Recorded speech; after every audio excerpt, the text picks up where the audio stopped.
Et toujours à Reims, un institut de formation au textile du monde doit ouvrir ses portes au printemps prochain dans des locaux provisoires. Les travaux débutent en février pour cette école qui formera au métier de la couture et de la mode. Des formations pensées autour des matières renouvelables et qui privilégient l'accompagnement personnalisé. Il y a déjà quelques inscrits. Voyez ce reportage réalisé avec Olivia Garrett-Alaïs. Marilyn Benarous fait partie de la toute première promotion attendue en avril. Après une carrière dans l'événementiel, elle quitte le Québec pour la France. À Reims, l'Institut de formation au textile du monde lui offre une chance unique de changer de vie. C'est pour moi un nouveau départ. C'est une nouvelle carrière qui s'ouvre à moi jusqu'à ce que je puisse travailler pour moi, puis peut-être éventuellement transmettre mes connaissances aussi. Ça préserve aussi un métier en voie de disparition, je pense. En tout cas, chez nous, au Canada, c'est un métier en voie de disparition. Là, ça sera plus l'atelier de tissage. L'Institut doit former au métier de la couture, du tissage ou du design. Objectif, revaloriser des savoir-faire de plus en plus rares sur le territoire et promouvoir la fabrication de tissus éco-responsables. Des valeurs de transmission chères à son fondateur. J'aimerais que mes apprenants qui quittent notre institut puissent être dans des boulots où ils ont les mêmes valeurs qu'ils ont eues chez nous, qu'ils les retrouvent ailleurs. 590 mètres carrés de friche industrielle, entièrement transformée d'ici septembre. Ici, il faut imaginer un showroom et plusieurs ateliers de création.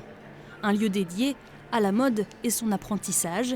La formation est ouverte à tous les profils. L'accompagnement, c'est au-delà d'une formation de 3 mois, 400 heures. C'est notre engagement de les accueillir en entreprise pendant 2 mois en stage. Et au-delà de ça, 7 mois d'accompagnement pour les aider à intégrer un emploi ou à créer leur micro-entreprise. À terme, l'Institut de formation au textile du monde veut être reconnu par l'État et pourrait ouvrir des antennes à l'international. Une ambition qui se tisse au fil du temps. Dans l'Aube à présent, au Collège des Jacobins, les élèves participent depuis lundi à la semaine olympique et paralympique. Plusieurs jours d'activités sportives organisées à l'occasion des Jeux de Paris 2024 qui se profilent.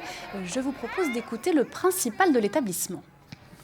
Dans le cadre du label Génération 2024, la participation à la SOP, la semaine olympique et paralympique, est très importante pour nous, de montrer que tous les jeunes peuvent pratiquer une activité physique et sportive, leur faire découvrir tout un tas de sports qu'ils ne connaissent pas forcément. Alors les jongles de foot, les petits challenges, ça forcément ils apprécient. Et les rencontres avec les sportifs qui ont lieu tout au cours de la semaine et particulièrement le point d'orgue mardi avec le comité handisport. Pour nous, c'est très important de les sensibiliser aux différentes pratiques, aux difficultés de certains de pouvoir, mais tout le monde peut faire, quel que soit son potentiel, son niveau et puis son profil. À Reims, à présent, c'est parti pour 10 jours de festival Faroé. Débutait hier, des expositions, des spectacles et des ateliers répartis dans 7 lieux de la ville. Cette année, c'est le Liban qui est mis en lumière. Sophie Dumais et Ophélie Perrault ont assisté à cette première soirée. Faroé est sa 3e édition. C'est le festival des retrouvailles qui permet d'accueillir enfin toutes les compagnies et les artistes programmés. Cette année, focus sur le Liban et cela tombe à point nommé.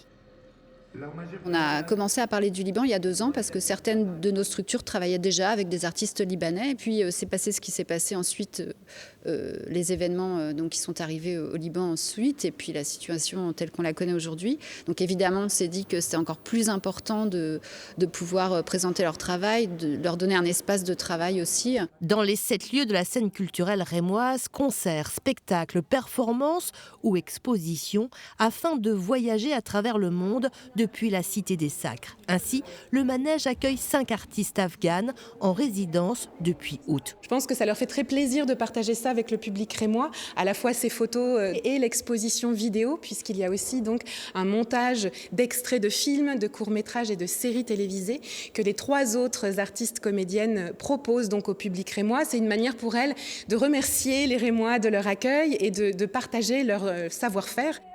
Entre le manège et la comédie, les œuvres de Fatima Azani, qui a photographié la première femme à pratiquer la danse Sema en Afghanistan. C'est une danse qui est mystique, qui est liée à la religion, au soufisme. Et c'est vrai que c'est une pratique assez méditative et très fascinante à regarder. C'est une danse giratoire qui est très belle et voilà, très, très mystique et très, très méditative.